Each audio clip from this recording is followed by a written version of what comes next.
സഭയെ സംബന്ധിച്ചിടത്തോളം ഒരു നീതി നിഷേധം നടക്കുന്നുണ്ട്.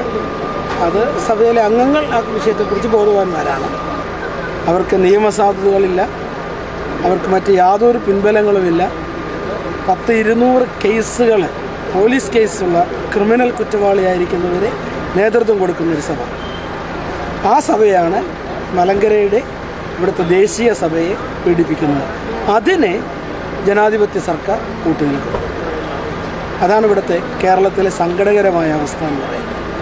സഭയ്ക്ക് ഇതിൽ കൂടുതലൊന്നും ചെയ്യാനൊക്കെയില്ല. ന്യായമായ രീതികളിലൂടെ ജനാധിപത്യപരമായ മര്യാദകൾ വെച്ചുകൊണ്ട് പ്രതിഷേധം അറിയിച്ചു.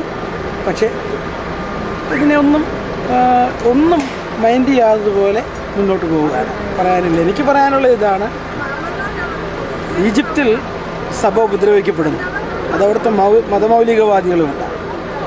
കേരളത്തിൽ സഭ പീഡിപ്പിക്കപ്പെടുന്നത് ഒരു വിദേശ സഭയുടെ കൂട്ടുപിടിച്ച് ഇവിടുത്തെ കുറേ വിഘടനവാദികളാണ്. അവർക്ക് നിയമസാധുതകളില്ല, അവർക്ക് മറ്റ് യാതൊരു പിൻബലങ്ങളുമില്ല.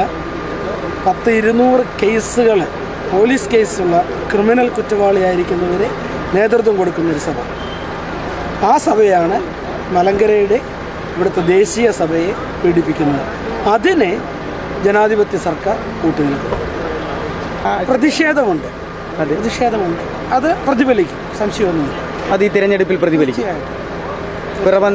അവിടെ മലങ്കരയുടെ മക്കളുണ്ടെങ്കിൽ അത് പ്രതിഫലിച്ചിരിക്കും.